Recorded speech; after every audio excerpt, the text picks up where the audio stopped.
We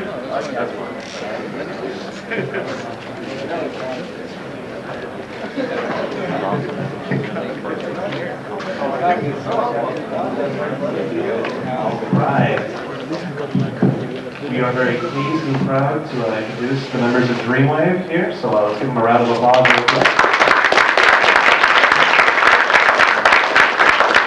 I'll just let the guys on the panel introduce themselves and what they're working on, what they've worked on, and you can just talk about whatever you want to talk about, and we'll take it from there. First of all, I'd just like to thank everyone for coming to BotCon. It's been a great pleasure being here, and it's good to be back on the west side. So I'm just going to start, I guess, our little introduction here. So let's start with Don. My name is Don Figueroa. I've been War Within and Armada stuff, and now I'm doing I am James McDonough, formerly known as the writer Brad Mick, and I serve as editor for the majority of the Transformer books, as well as writing P1 and several Transformer projects. I'm Patyk, president of Dreamwave Productions, and also, I guess what we call art director and a whole bunch of different things. And, pretty much run the biz. And I'm also serving as editor along with games and Transformer stuff, including P1, Micromasters, and fun things and some special. This is Joe Ming. I started with G1 with BCI, Tom Lyon with BCI, did some John books, and now I'll be working on more within Volume 3. In general, we're pretty excited about a lot of the different projects that Dreamwave is coming forth and coming out with. We definitely have a great fourth quarter that's coming up with a lot of exciting and interesting projects. One which we've talked about in many shows in BotCons and in San Diego Comic-Con, and everyone had questions about a More Than Meets the Eye trade paperback. So our goal is to bring out very shortly 2 segments of the trade paperbacks of the More Than Meets the Eye. So we're very excited about it just because there's a lot of cool content, and it's a chance for everyone to get it collected, and we're pretty excited about that. We also have War Within Volume 3 that's going to be penciled by Mr. Joe Ng. And he's, Joe is fairly new to our division, and we're very, proud of having him on board, and we're very honored to have him on board. And he's an incredible penciler, and he's going to kick a lot of butt in the next series. And also Simon Furman will be writing it as well. And we also have coming up shortly in October, which will be Transformers G.I. Joe crossover, Volume 2, and it'll be penciled by myself. And actually, I have a piece of art. Does anyone want to see the art? Yeah! Nah, not really. I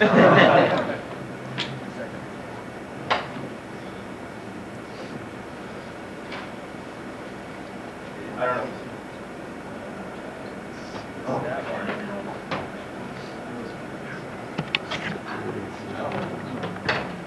Wow! It's a triple gatefold cover, and pretty much took me like 20 hours or so to do it, but try to fit as many Joe characters in the foreground. And it's an exciting project that we're doing. I think we're going to keep a little hush-hush on the story here. But, we're really excited about this project. It's a 6-issue miniseries, and it's going to be a lot of fun. It's not going to be as dark as the first volume, although the style is going to be somewhat dark, but the colors, we're going to try to keep a very, very playful color style for the whole series. So. Yeah, it's going to feel a little bit more like the cartoon kind of thing. One of the goals with this series is, both Adam and I are going to share it. We wanted to kind of capture that feel of the original Marvel books and the original cartoon series. So we're kind of moving this in a direction where you'll get to see your favorite Joes in their favorite modes, and there'll be a lot of surprises that will tell in there as well. But characters, for the most part, Transformers are going to be the classic-looking Transformers that you know and love, and the same goes for the Joes. We're going to keep it all the classics. So, Like one of the lines that we thought of when we were working on the original pitch for it was, what if these things had actually crossed over as cartoons back in 1945? How would that look and how that felt? We also have, obviously everyone's known this for some time, but MicroMasters is coming out soon. The summer special is coming out very, very, very soon. There's a little bit of delay in some printing. But we are going to be getting that out fairly short. And we're pretty excited about that, just because we've worked really hard on the summer special, and it's going to be an amalgamation of like a whole bunch of artists. So we're pretty excited about that. Does anyone elaborate on summer special? Yeah, definitely. We definitely want to get people out there to vote because you'll choose the next miniseries, either Robots in Disguise or Beast Wars. So you can read these stories in the summer special and decide which one you actually want to see as a full miniseries. Yeah, basically the stories in the summer special are a little bit teasers, kind of something of a prequel for each, where you guys can get a taste of where we're going to go with things, and they could possibly lead into those miniseries if you guys want to choose. So you guys got to let us know so we can start planning the other playgrounds of the Transformers universe. We also have our DW Pocket line that's hitting mass channels in pretty much a lot of bookstores that are out there. It's our DW Pocket line, which is going to be, it's going to have dual masters, full color pocket-sized book, almost the same size as you see out there in those manga books. We also have our Transformers Energon, Transformers War Within. We're also doing G1 as mini pocket books as well. You're going to be able to see some black and white pocket books of the Transformers series, so you'll be able to get a chance to see the line art instead of it being full color, which would be pretty interesting. It'll have a lot of really cool designs and stuff done by Don and some other designers that we've worked with. Some never seen before art in some of those pocket books as well. So we're pretty excited about that particular new line just because of the format and and really getting it out there and seeing what people think of it. On another note, outside of Transformers, we also have Warlands, Volume 3. It's Volume 4. That's coming back in January, and we're pretty excited about that. We also have some other cool, interesting miniseries projects that are coming that I can't really announce, but nice one. I also have a couple of Transformer surprises. One of the things after all sort of the development work that Adam and I did for the Armada, more than the other stuff, we're looking to do a Lost Years miniseries, where you get to see us explore some of the concepts and some of the characters that we developed in the Armada stuff, and really punch it up and really bring tighter closure to Energon so as we kind of move forward. There's a couple other projects that I'm not sure if we can tease at just yet, but. Do it.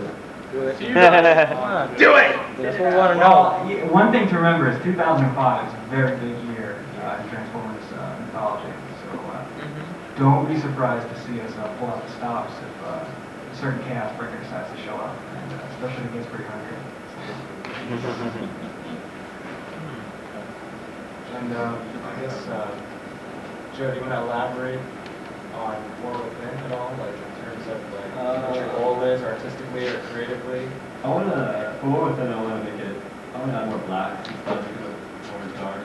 I really like, it's very different from everything like that. It is a very unique world. And I want to start adding more blacks to my stuff, make it look more moody, add more expression to it. I'm definitely spending more time on it, which might not be a good thing sometimes, but I'm going to try to pump up just the action and the detail and stuff. I'm really excited about it, actually. I think so far it's the best stuff that I've done, and I just can't wait to see it out.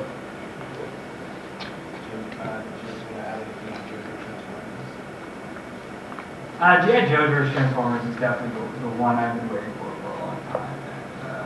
And it's hard to get work done now that I have because I'm spending more time breaking open my G.I. Joes and having to fight 4-packs and that sort of thing. You guys can definitely expect us to pull out the stops as far as the series goes.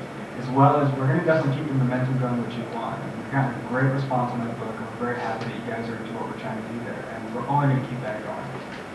You can expect to see some old favorites return just in time for the holiday season. and hopefully they can get things in order. But as far as the direction of G1 goes, anything, the sky's the limit. I think we've done a pretty good job of surprising you guys here and there, and we're going to keep that going. It's not going to be what you think. We're purposely trying to put you guys in the wrong direction and go somewhere else with it. So I'm pretty excited about where we're at with things.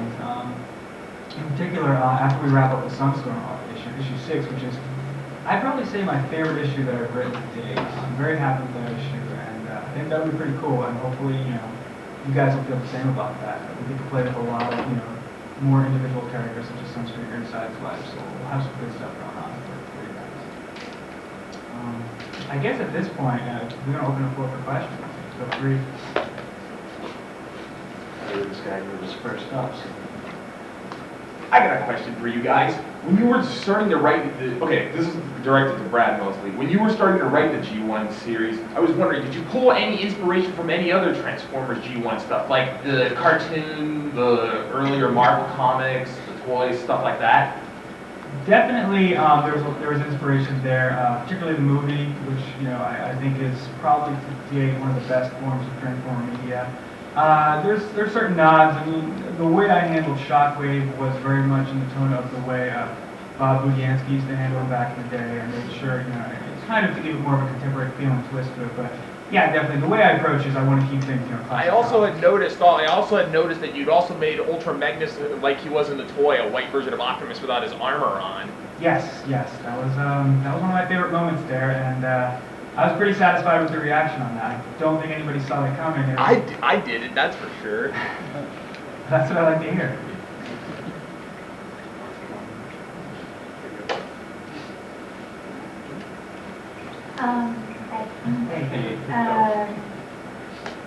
Yesterday, I got a picture from you guys.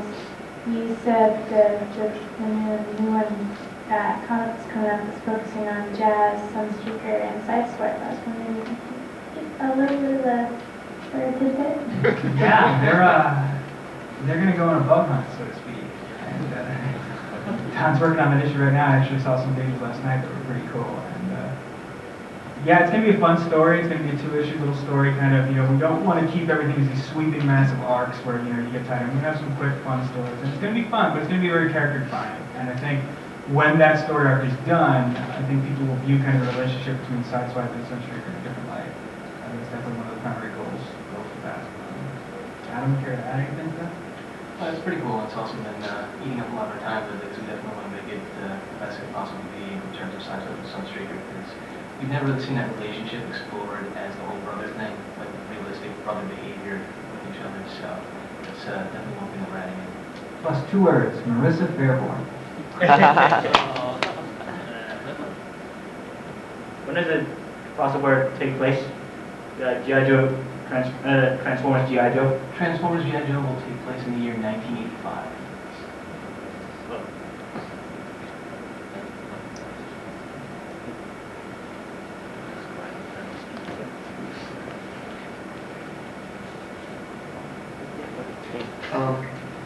First of all, I really enjoy the work you've done, but I do apologize. Don't really have the time to go out and check, by each issue individually necessarily all the time. So I guess I'm more just trying to understand policy.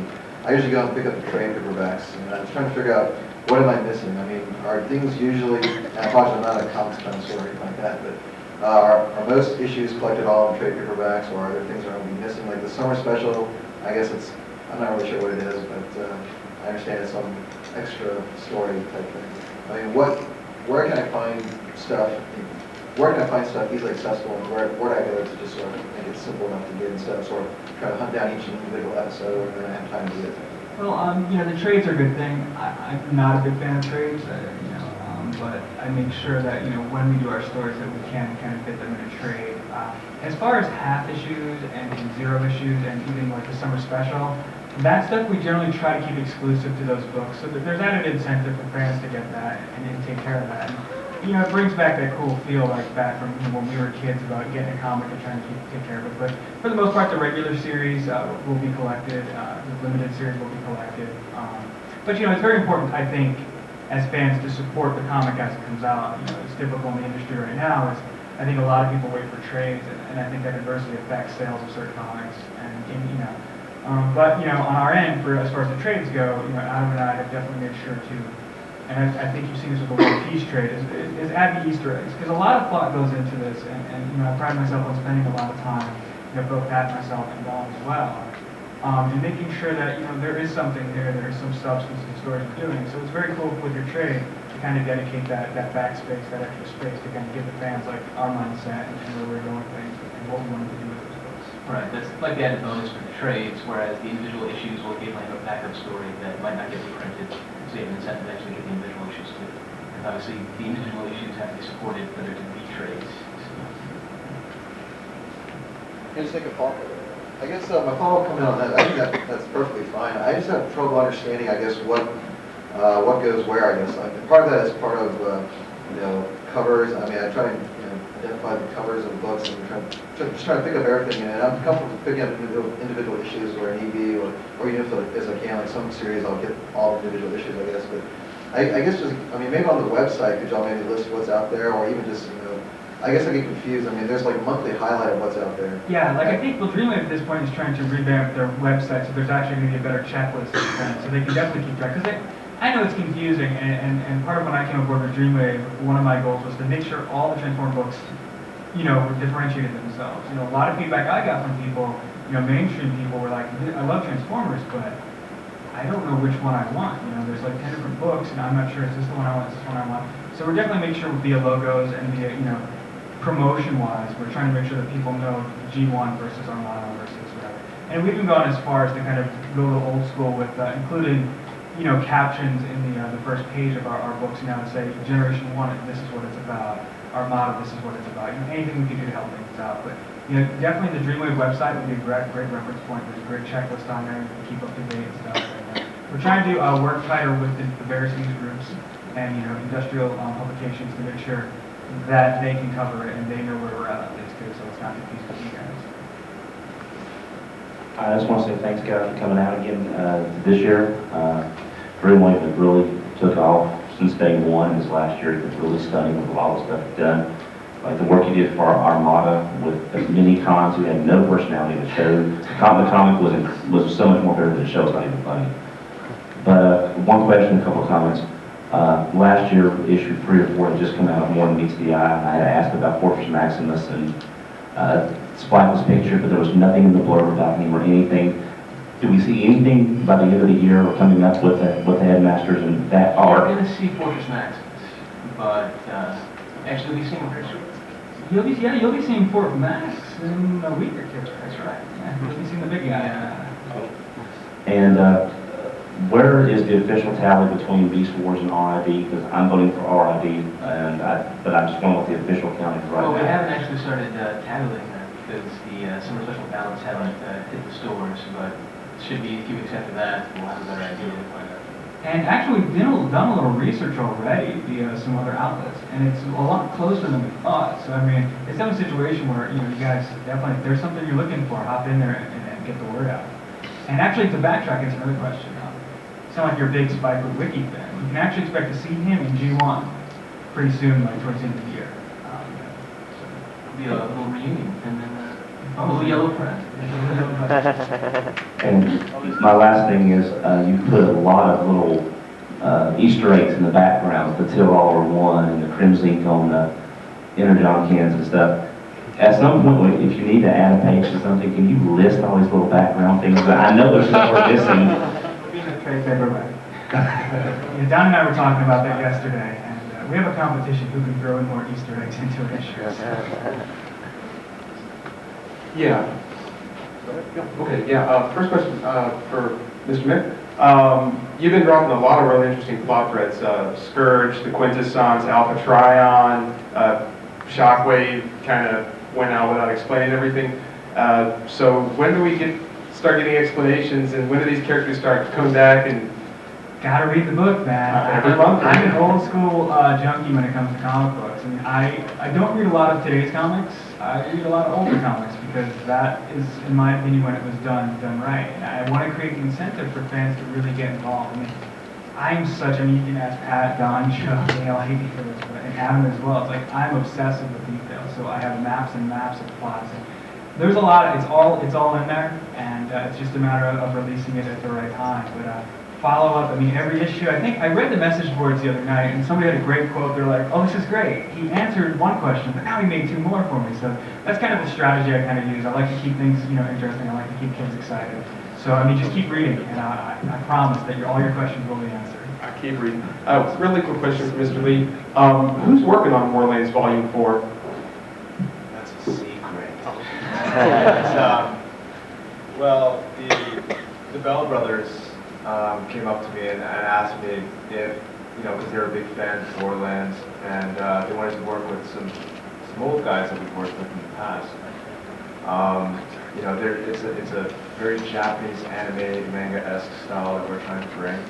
And I'm going to be watching and looking over it very, very tightly because it's one of my baby projects. And, we wouldn't have released it if we didn't think that, it had to keep consistent with the old, the first volume of Warlands and the second volume of Warlands. So we wanted to make sure that it was very anime-like. And so, it's coming out in January, and the artist is really, really good. And you're just going to have to wait and see some advertisements on it. I think the first thing that you're going to be able to see it is probably on our website. So, keep checking up. We should have something probably announced fairly soon. But in terms of pictorials, probably within a 3 or 4 week time spent from today. Dark Light Saga was one of the best books I ever read. Thank you. Thank you, appreciate it. Quick question here, because I've heard a lot of conflicting reports as to what exactly is or isn't the correct way for this, because we've seen some great appearances by non-toy characters such as Alpha Trion, DevCon, and non-US characters like cameos with Sound Blaster and Twin Cast and all that kind of stuff. What exactly is the words as far as the rights for characters who were original to the old Marvel comics, such as Emerald Zeron or Impact, are these characters that you're unable to get the rights to, or There's just don't want to? definitely a few I would run away from. They walk down the hallway towards me, but there's a situation where it's definitely Hasbro would prefer if we didn't go into that, because there's so much in the toy line. They're like, can we just primarily mine the toy line? Kind of as a trade-off for that, they've given me a lot of breathing room as far as us working in cameos and us kind of latching on to different characters. But as it stands, with the relationship we have with Hasbro, they generally prefer if we stick with kind of, all the characters from, the toy line itself. So.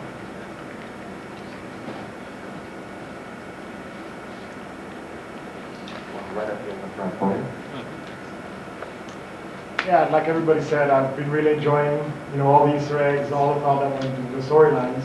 But you just mentioned at a certain point that Hasbro primarily wants you to sell these toys.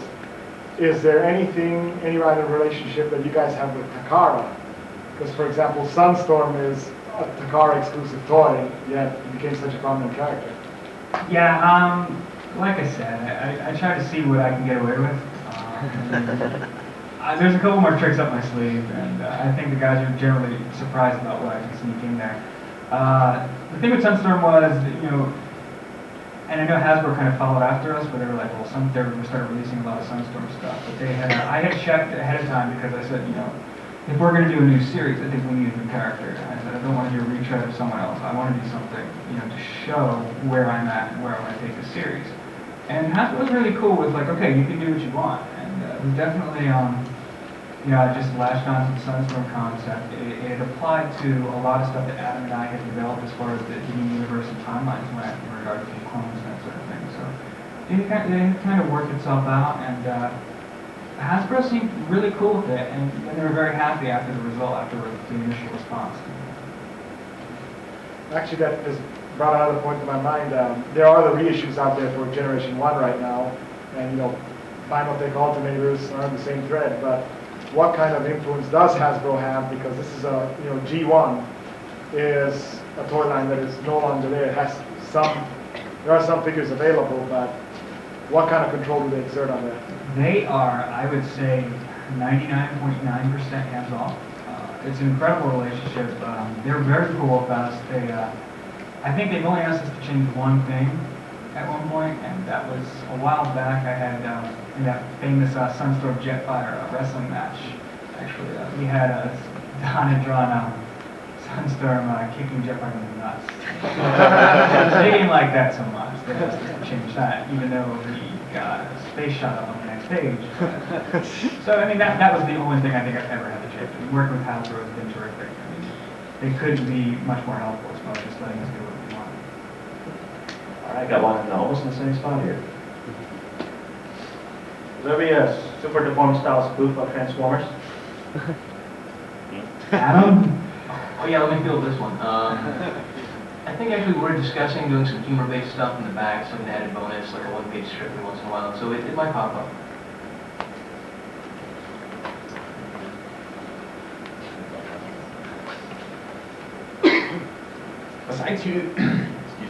Besides using Sunstorm, would you plan on using any other Japanese characters possibly in the G1 comic, Brad? I'll give this one to Don.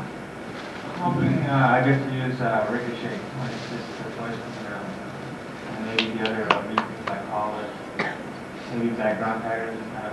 Any certain overlord? Yeah, overlords. It would be cool to see like you know how they showed in the Heroes of Cybertron Optimus Prime as a Power Master with the Apex armor from like Super God Master Force. That'd be something interesting to see. That will appear. I've actually heard that since last year. Cool. Hi, I have a question. Has Hasbro have any plans about the world within characters being turned into toys? Because I heard a lot of people want. Yeah. I want to see those. Has Hasbro talked to you guys about anything about that? Not as of yet, no. We would love to, see them as done as toys, but, it's something that's really Hasbro's decision. If they're, if you guys really wanted to, I would get a petition going. Yeah. I mean, it's a very hard thing on our end. We can try to push it as much as we can, and we have to. But at the same time, it really is up to Hasbro to decide on whether or not they, have interest in, in doing more within the series of toys. But I think that's where you guys can definitely come in. Yeah. If there's something you want, if there's something you want from us, let us know. You can contact Hasbro. If you want to see more spotlighting Transformers, in the comic industry itself, you contact, Wizards and that sort of thing, moves around us, and let them know that you guys are really into this and that they should really check it out. It's like, you guys have a lot of power. Obviously, this line's been going strong for how long, and I think that's the most important thing.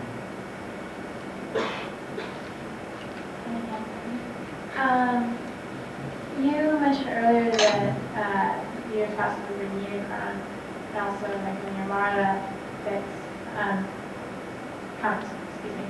I was wondering if you're ever thinking about bringing Primus in, because since Unicron is this other planet, Primus is supposed to be Cybertron itself. 2005. So, It's going to be a big year.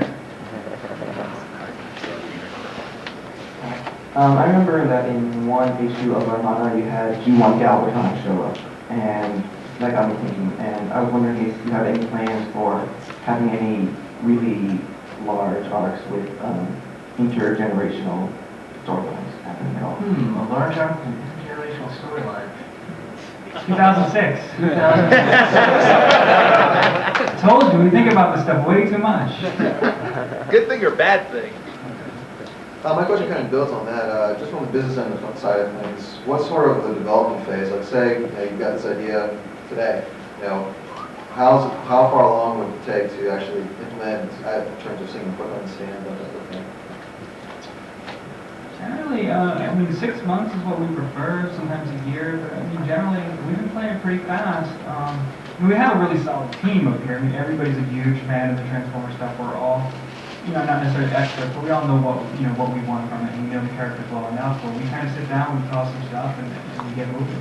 It's really great to have artists like Don, Pat, and Joe, who really know Transformers. They know the exact characters and stuff, and it really helps out as far as the scripting goes on Adam and I.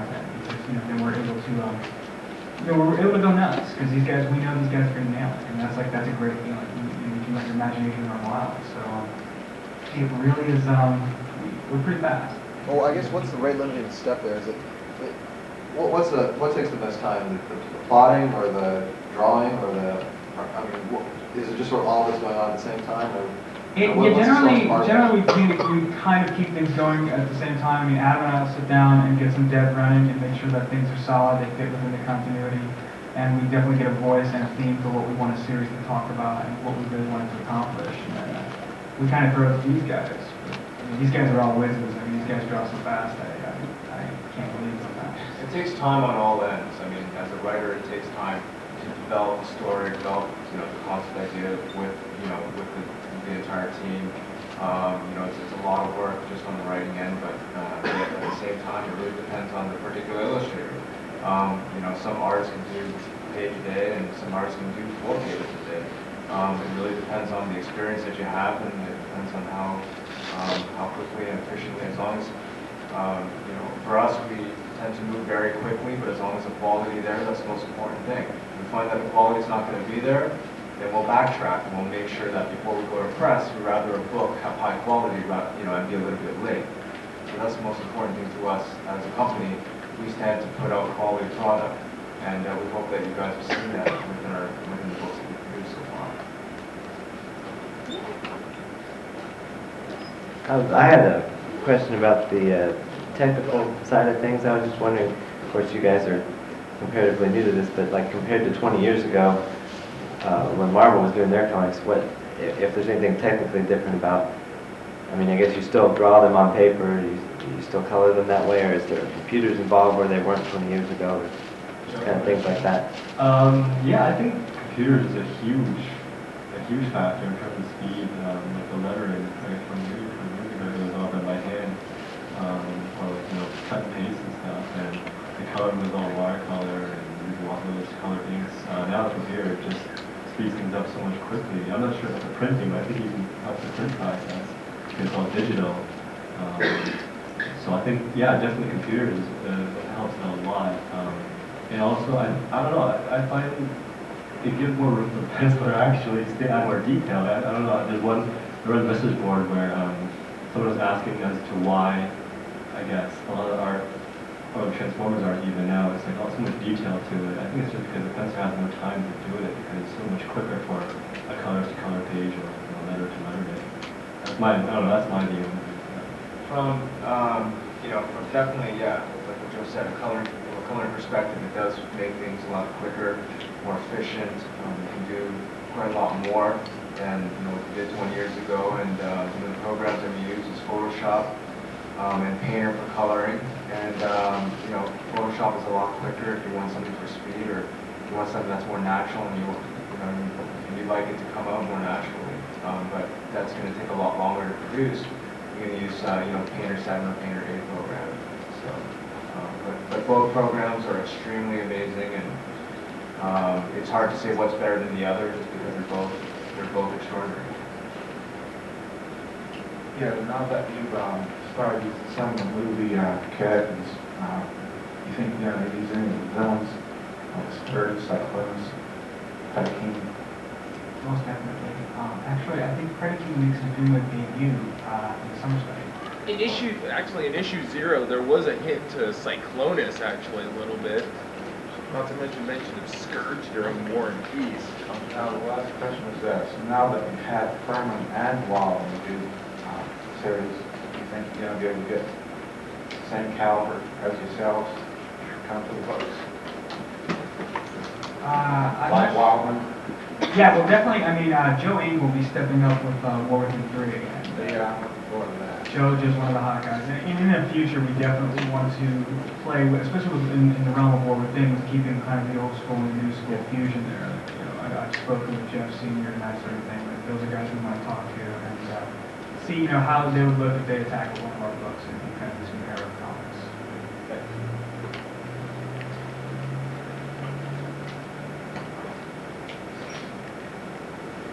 Hi.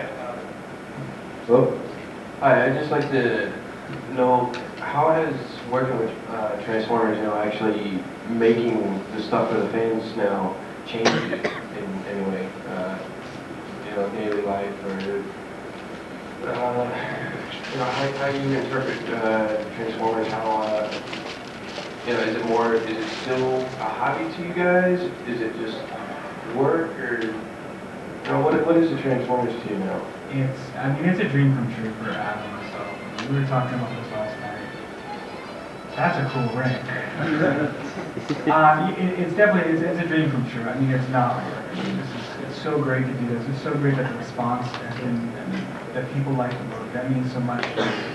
I think Friday night we had just got in from a late flight, and we were totally trashed, totally wrong. It was just the worst flight ever. And Adam and I sat down, we checked the message boards, and we checked the response to June number 5, and it was just terrific. I mean, people really got what we were trying to say. They really enjoyed the story. They really appreciate where we're going, and that meant a lot. It totally put a smile across our faces, to know that what we're doing, people really appreciate. They're willing to support that for us. It means a lot. I mean, that's why we're here today. To support you guys for supporting us. It means a lot.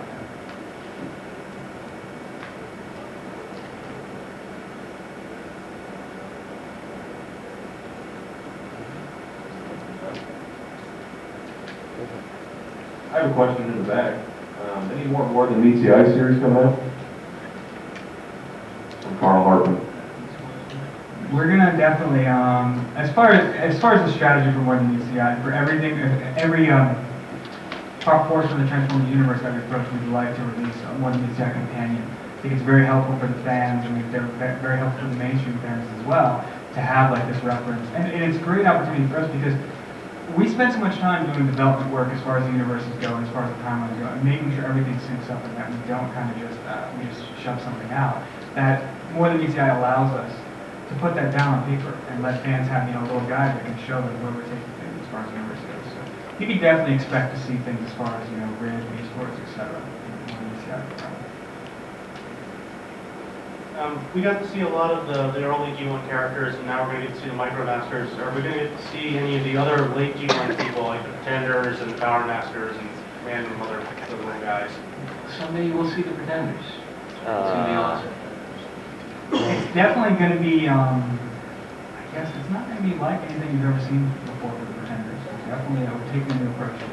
Yeah, They're going to be the big ones like in the cartoon, or the comic, or the little ones like in the Japanese cartoon, where they shrunk down the human size? That's a good question. We'll have to think about that. We'll get back to you on that.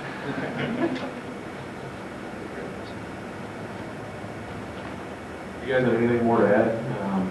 Hold on. Questions left? We'll get a few minutes left, I guess, before we can get out of this room.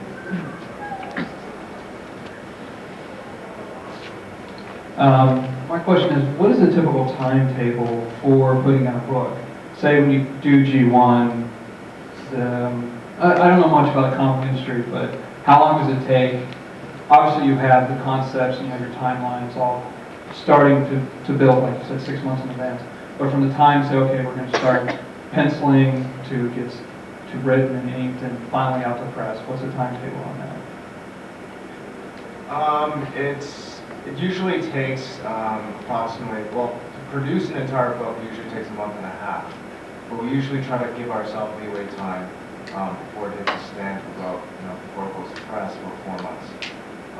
And that gives enough leeway time to really, get our books ready and prepped up, film outputted and out to the printers, and also for approvals as well. Usually it takes anywhere between a week to 2 weeks for approval. So there's a lot of areas in which you have to make sure that there's room and time for. Plus, in case of like lateness, sometimes an artist is sick or something like that, or a writer's sick. We have to also implement that into our schedule as well. So usually we like to be anywhere between 4 to 4.5 months, in advance of all our books.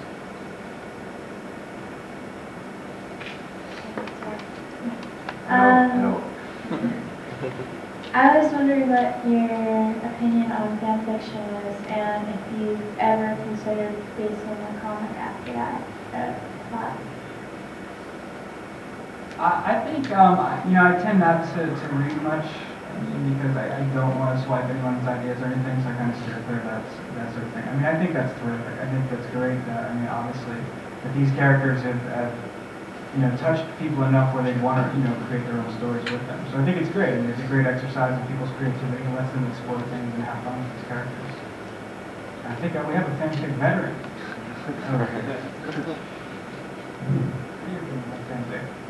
I don't really read a lot too, because like what it says, I don't want to swipe any ideas.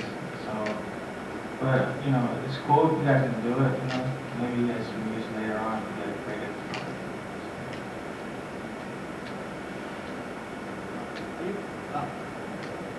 Do you plan to do more other crossovers besides the G.I. Joe? Transformers versus Transformers versus Robotech, or Transformers versus Gundam. I would love to do Transformers versus Gundam. We have a couple cool things that cooked up. I mean, don't be surprised to see the various Transformers universes possibly intermingling more here and there. So, and that's definitely where we're taking things. I've actually heard something, heard Battle Beast mentioned not too long ago. Is that something you care to? I think if you check the summer special out, you might see a couple of those critters that snuck their way in. How does watching this guys and esports connect? That's something that we are going to deal with once we actually get into either one of the miniseries, but there is some connection there. We haven't really want to elaborate on that right now.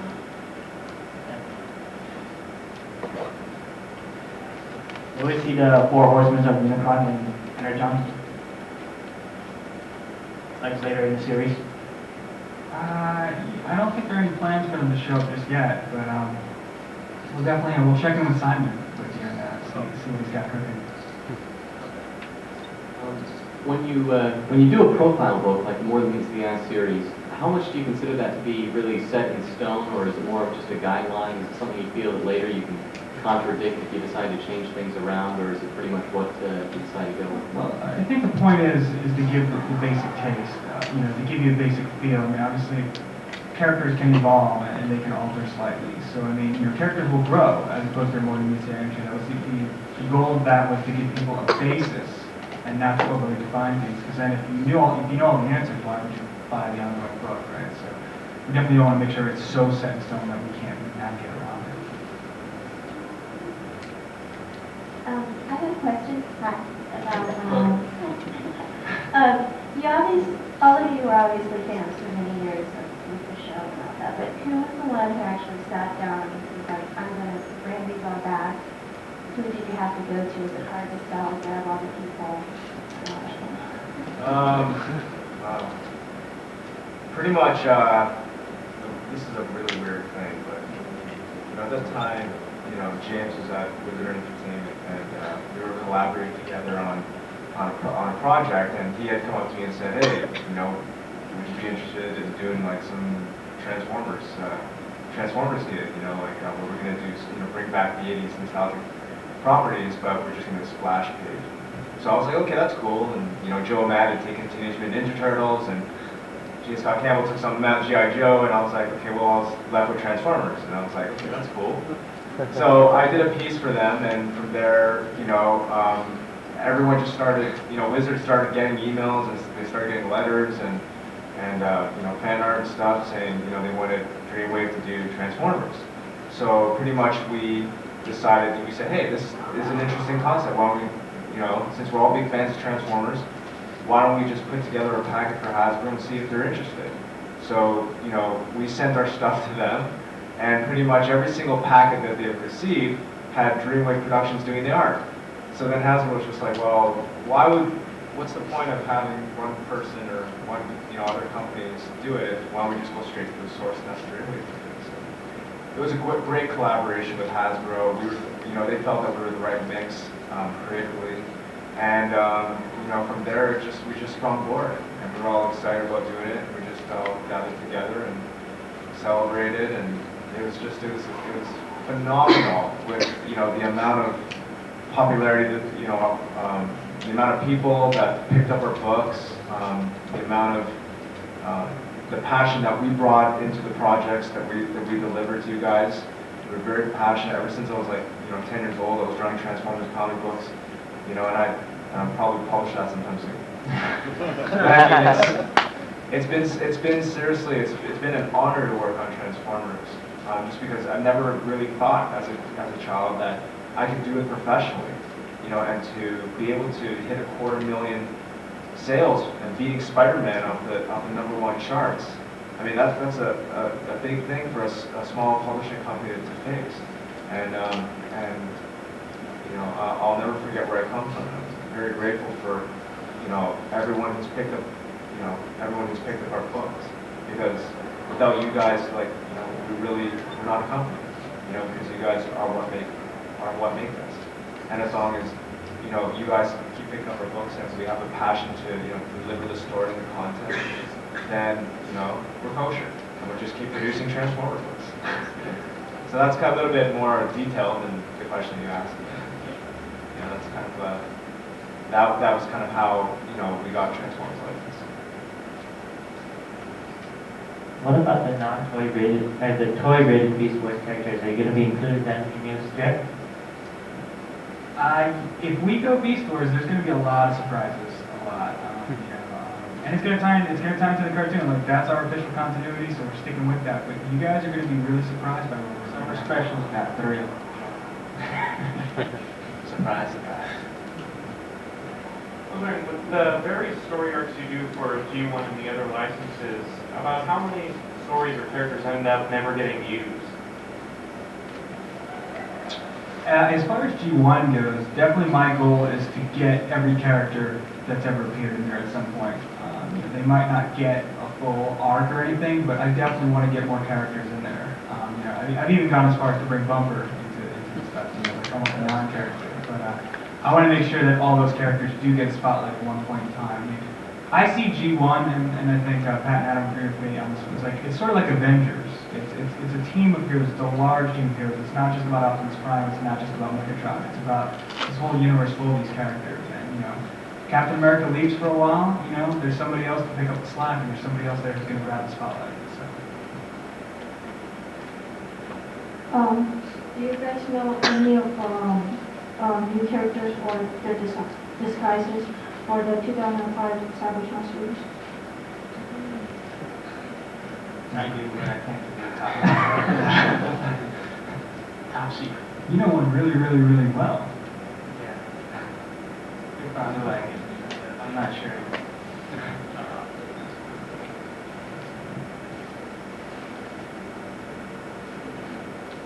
When is Optimus Prime going to come back in the current G1 storyline? Optimus will be coming back shortly. Don't be surprised to see him before Christmas. And when Optimus comes back, he's going to come back in a big way. As far as I'm concerned, talking with Adam, this is going to be the Optimus Prime story for us. We're going to really show you how we feel about Optimus Prime and really show him, just how cool Optimus really is. And you can see for his return some great covers from some superstars like Pat Lee has jumped back to give us a nice cover for that stuff. And it's probably one of my favorite pieces of Transformer art to date. And it'll be pretty cool. It's definitely going to be an event, so get ready.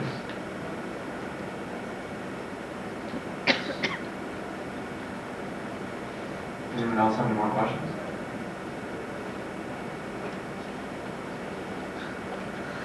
Just one final question. Building on your comment that Transformers is sort of a team book, what's the thought, has thought ever been given, I guess, for sort of one of those, maybe a solo character, maybe, like, say, Repugnance or some Transformer that's just be sort of his lone character, sort of, you got X-Men, you got Wolverine type of thing, and you just kind of spotlight on one solo character. It's really cool that you say that, because that's sort of our strategy with this. We don't want this to be Autobots here, Decepticons here. We're definitely, and I think even with the current story arc and the previous story arc you guys have seen, we like to mix things up and keep things more realistic in regards to those relationships, and things change and people switch sides and people do their own thing and stuff. So don't be surprised to see more of that happen, and don't be surprised to we really want to get that feel like, when you were a kid, you read Avengers and the X-Men shirt, like, oh wow, the X-Men are in Avengers, how cool is that? And that's what we want to do with Transformers. We want to mix it up and keep people on their toes all the time with the characters and with things. Well, Yeah. let's be our last question. What was the character that didn't show up in the Robots in Disguise cartoon, in the Robots in Disguise comic? Actually, I think the Robots in Disguise comic Summer Special is pretty much all characters you're familiar with from the cartoon, but obviously if it continues on into a miniseries at some point, then you'll probably see other characters come in.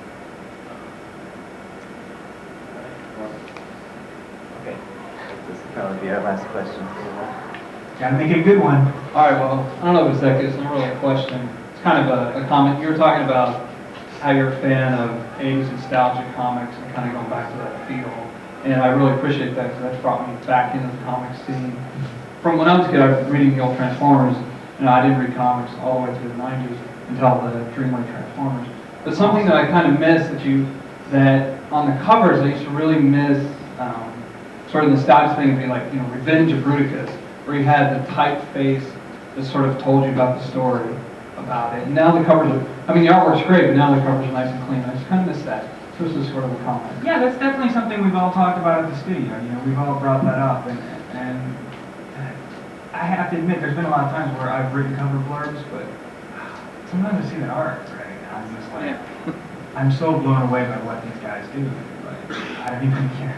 These guys can all attest to like how I feel like a little kid when they send me pages. I just freak out, and so sometimes I pull back because I don't want to cover up that art. I don't want to obscure it because sometimes it's such powerful imagery, and they really surpass the description that I gave them. Like the idea in my head is there, but it's like 110%, and I'm just like I don't even want to mess with it at that point. It's so cool. So, but don't be surprised. We'll see how things go. There's no hard and fast rules for us. We try to do what feels right. We keep the fans happy as well. Right, we've definitely been moving more toward having story-based covers, so that there's actually like a clue on the cover as to what's going on. So there's going to be a little bit more of that.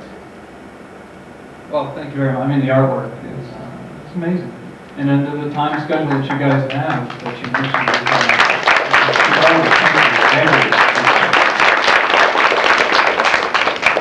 All right, well, we want to thank all the people from Dreamwave for being here, and they will still be at their booth, I believe, for another few hours. Yeah, we're going to do some signings. If you guys have anything you need signed, toys, comics, whatever, swing on by.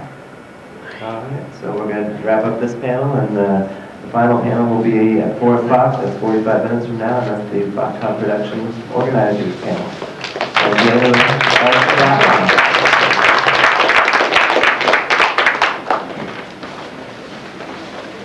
Sure. Okay.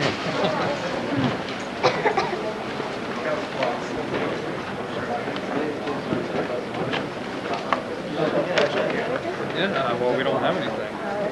Oh, excuse me.